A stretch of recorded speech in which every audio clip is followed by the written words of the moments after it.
ಯೋऽन्तಃ ಪ್ರವಿಶ್ಯ ಮಮ ವಾಚಮಿಮಾಂ ಪ್ರಸುಪ್ತಾಂ ಸಂಜೀವಯತ್ಯಖಿಲಶಕ್ತಿಧರಸ್ವಧಾಮ್ನಾ ಅನ್ಯಾಸತ್ತಚರಣಶ್ರವಣತ್ವಗಾದೀನ್ ಪ್ರಾಣಾನ್ನಮೋ ಭಗವತೆ ಪುರುಷಾಯ ತುಭ್ಯಂ. ಹರಿ ಓಂ. ಹಯಗ್ರೀವ ಹಯಗ್ರೀವ ಹಯಗ್ರೀವ. ಇಂದಿನ ಸುವಿಚಾರ ಹೀಗಿದೆ.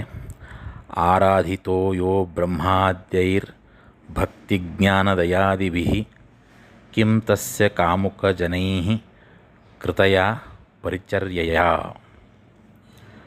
ಅಂದರೆ ಬ್ರಹ್ಮಾದಿ ದೇವತೆಗಳು ಭಕ್ತಿ ಜ್ಞಾನ ದಯಾದಿಗಳಿಂದ ಭಗವಂತನನ್ನು ಆರಾಧಿಸುತ್ತಿರುವಾಗ ಕಾಮನೆಗಳಿಂದ ಕೂಡಿದ ಜನರು ಮಾಡುವ ಆರಾಧನೆಯಿಂದ ಆತನಿಗೆ ಹೇಗೆ ತಾನೇ ಸಂತೋಷವಾದೀತು ಎಂದು ಇದರ ಅರ್ಥ.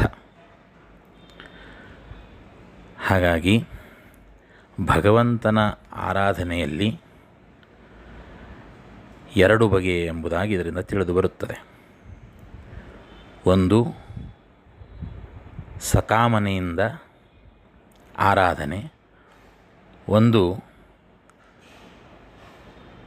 ನಿಷ್ಕಾಮದಿಂದ ಆರಾಧನೆ ಅಂತ.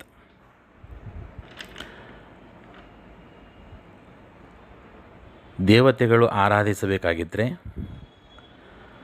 ಭಕ್ತಿ ಜ್ಞಾನ ಮತ್ತು ಸರ್ವಭೂತದಯ ಮುಂತಾದಂತಹ ಉದ್ದೇಶಗಳನ್ನಿಟ್ಟುಕೊಂಡು ಭಗವಂತನನ್ನು ಆರಾಧಿಸ್ತಾರೆ. ಆದರೆ ಸಾಮಾನ್ಯ ಜನರು ಅನೇಕ ಕಾಮನೆಗಳನ್ನಿಟ್ಟುಕೊಂಡು ಭಗವಂತನನ್ನು ಆರಾಧಿಸುವುದನ್ನು ನಾವು ಕಾಣ್ತೇವೆ. ಅದಕ್ಕೆ ನಮಗೆ ಶಾಸ್ತ್ರ ಎಚ್ಚರಿಕೆ ಕೊಡುತ್ತದೆ. ನಿಷ್ಕಾಮವಾಗಿ ನಿಷ್ಕಾಮ ಕರ್ಮಗಳಿಂದ ಭಗವಂತನನ್ನು ಆರಾಧಿಸಬೇಕು. ಕಾಮನೆಗಳಿಂದ ಕೂಡಿದಂತಹ ಆರಾಧನೆಗೆ ಭಗವಂತ ಮೆಚ್ಚೋದಿಲ್ಲ ಅಂಥೇಳಿ. ನಾವೇನು ಬಯಸ್ತೇವೆ ಅದನ್ನು ಭಗವಂತ ಕೊಡಬಹುದು ನಿಜ, ಆದರೆ ಕೊಟ್ಟ ಮೇಲೆ ನಾವು ಇಲ್ಲೇ ಉಳ್ಕೊಂಡ್ಬಿಡ್ತೇವೆ. ಪುನರಪಿ ಜನನಂ ಪುನರಪಿ ಮರಣಂ. ಅದರ ಹೊರತುಪಡಿಸಿ ಸಂಸಾರ ಚಕ್ರದಿಂದ ಬಿಡುಗಡೆಗೊಂಡು ಮೋಕ್ಷವನ್ನು ಹೊಂದೋದು ಯಾವಾಗ ಅಂತ ಹೇಳಿದರೆ, ನಮ್ಮ ಕರ್ಮಗಳನ್ನು ಕಂಡು ಭಗವಂತ ಸಂತೋಷಭರಿತನಾಗಿ ನಮಗೆ ಅನುಗ್ರಹಿಸಿದರೆ ಮಾತ್ರ ನಾವು ಮೋಕ್ಷವನ್ನು ಹೊಂದ್ತೇವೆ. ಆ ರೀತಿ ಯಾವಾಗ ಆಗಲಿಕ್ಕೆ ಸಾಧ್ಯ ಅಂತಂದರೆ, ಈ ರೀತಿ ನಿಷ್ಕಾಮದಿಂದಾಗಿ ಭಗವಂತನ ಆರಾಧಿಸಿದರೆ ಮಾತ್ರ ಸಾಧ್ಯವಾಗ್ತದೆ.